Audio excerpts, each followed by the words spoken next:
There's a lot to be said about the UFO phenomenon.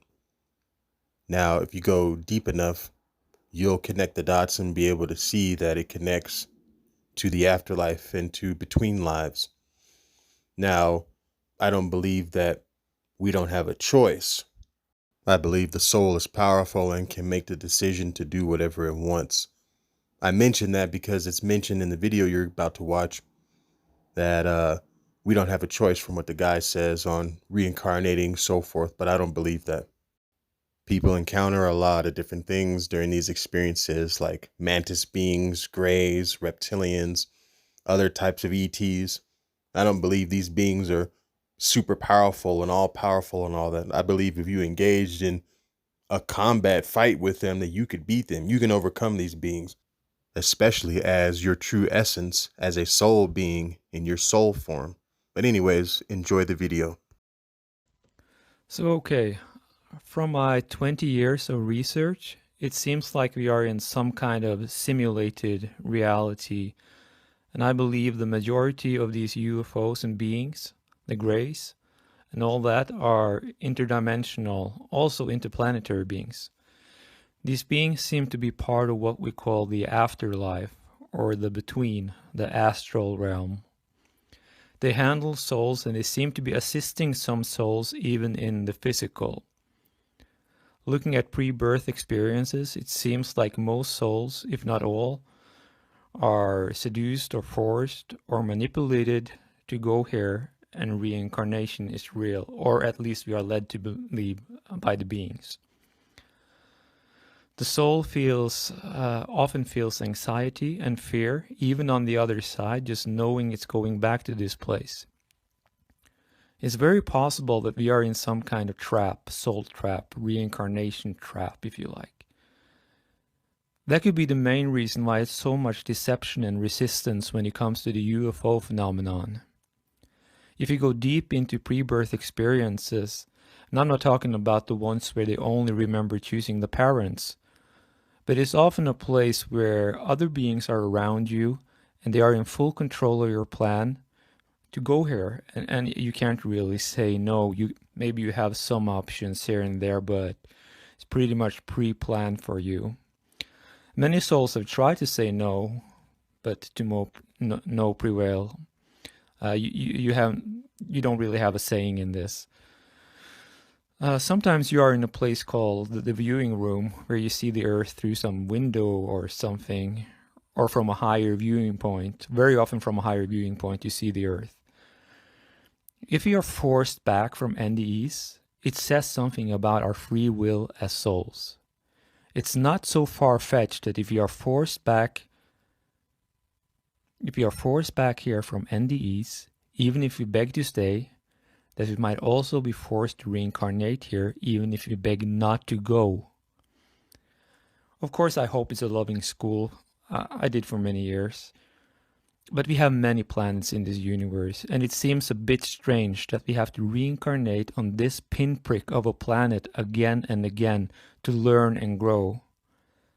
And most of us lose all memory going back to Earth. It's only small fragments that some people remember. Anyway, we are bound to make mistakes every time. So, what do we make of this? We have to ask questions. We have to raise more questions. We have to, yeah. But I'm going to be uploading way more about this because I'm only touching the surface of what I'm into here. It could, of course, be a different group of grays or beings that have a different agenda and or a more positive agenda. It's hard to say. But we have to look at the fact that these beings have probably been here for a long, long time, maybe from the beginning. And I think it's hard to believe that they came here for the first time in 1947 Roswell. So I only think it's fair to ask the question, what are they up to? And that's what we're going to do here. We're going to ask the questions.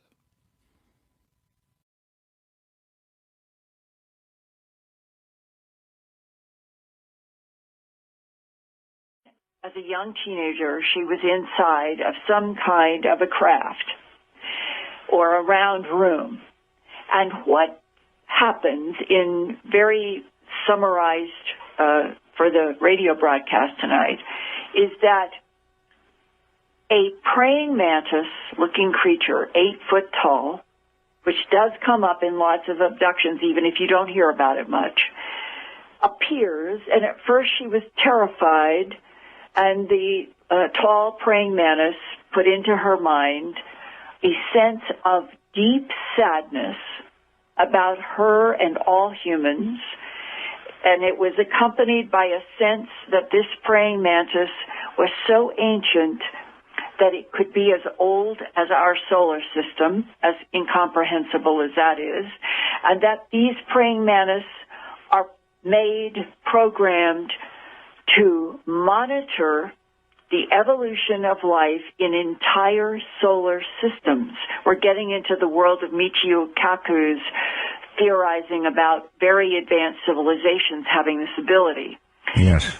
And that when humans are in the presence of the praying mantis has the ability to calm the human's natural fear of the way they look. And what he did next, he took the young teenage Linda Porter to a round, small container, almost like a small room, and showed her all of this dense, yellow, sparkly light inside of it. And then, as if saying, this is one piece of what you need to understand, he walked her into a room nearby and said, watch. And now it's a gray type entity. We can get into the distinctions of gray androids that are robots and prime intelligence grays, and that there are all kinds. And now what she's seeing is what I would call more the prime intelligence in the gray category. They have vertical snake eyes. They have gray pebbly skin. Usually it looks slightly reptilian, and they are quite different from the 3 foot tall, we'll call them androids, that have the big black eyes and the pear-shaped heads and the little bodies. There's a big difference. So now she's in the presence of what appears to be a prime intelligence gray, who walks over to a bed-like apparatus upon which there is lying a male human, and the gray reaches down, and Linda even asked me, could this be possible? Are they doing this in front of me like a hologram? Because this is what occurs. The gray's long 4 fingers just seem to pass through the man's chest. And out of the man's chest, the gray being comes up holding the man's heart and shows it, no blood, totally dry, shows it to Linda Porter, and she gets telepathic thoughts like this. It is important that the entity, and she gets the symbol or gets communication that when they say entity, they are meaning soul, spirit, the animus of life, that the man's entity and this particular container of the man's body, it's important that the soul remain inside of such a container for a longer period of time than the man's body is willing to give, because the man is dying of heart disease. And the gray communicates that they are letting this version of the man die, but over in a tube. And when there's a gesture, now she sees that there are these tubes that have various people in them, and one she recognizes in the tube, that has light above and light below, is a man who looks a little bit younger than the man on the table. And the gray being communicates telepathically to her, because it is important for the soul spirit, that he uses the word entity, to stay inside of this type of container, we are going to revivify him in this cloned body, in this tube that we can preserve and control. And we are going to put him in Australia, and in his home in the United States, he will die. Covina, California, 1963. In this small farming town on the outskirts of Los Angeles, 17-year-old Linda Porter awakens to find herself aboard a strange craft.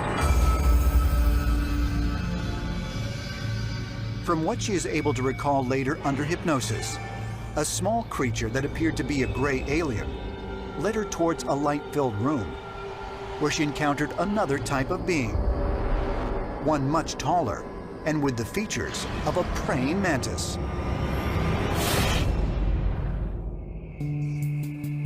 Very standalone, very odd case.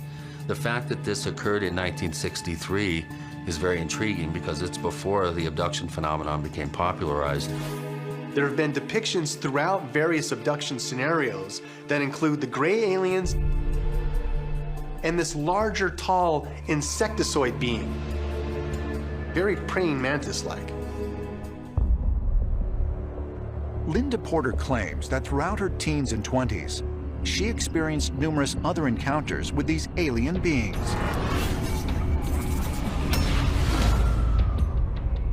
But it wasn't until the age of 45 that she finally reached out to investigative journalist Linda Moulton Howe to tell her story. I received a letter carefully written from Linda Porter. This led up to her sending me a whole lot of drawings. These drawings appear in Linda Moulton Howe's book, Glimpses of Other Realities. One of the drawings was of a praying mantis about 8 feet tall in a room that was very odd, had a cylindrical object and sparkles of light.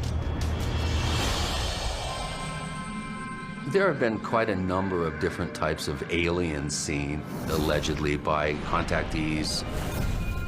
But the ones that are really peculiar and very rare are these very scary, skinny, large, basically intelligent insects that have been reported. People have drawn parallels between the aliens that are reported on board UFOs and insects, particularly bees. The grays, for instance, could be equated in some way to the drone or the worker bee. The so-called praying mantis type could be seen perhaps as the queen bee. Larger than the others, more intelligent, they're taller than a person, 8 or even 9 feet tall. And the gray aliens may handle the person who's being abducted, but in the background, there's this praying mantis type that seems to be calling the shots.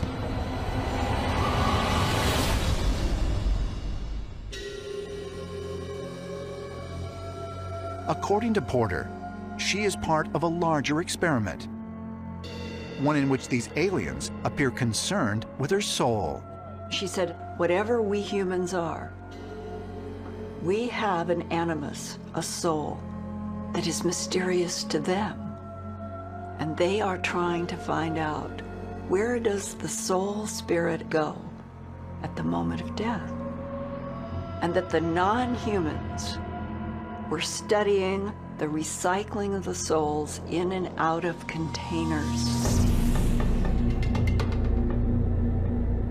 She talked about being shown 3 cylinders.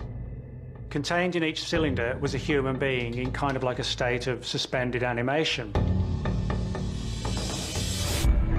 Linda Porter came away from her 2 or 3 decades of interaction with these non-humans, including the at first terrifying praying mantis, that these are extraterrestrial biological entities that have taken a deep interest in the evolution of life forms here, that they have manipulated DNA in already evolving primates, that they have created a whole series of different models. might the numerous accounts of mantis-like beings reported by alleged alien abduction victims, along with the ancient San story of a praying mantis god, be evidence that an otherworldly race of insectoids really does exist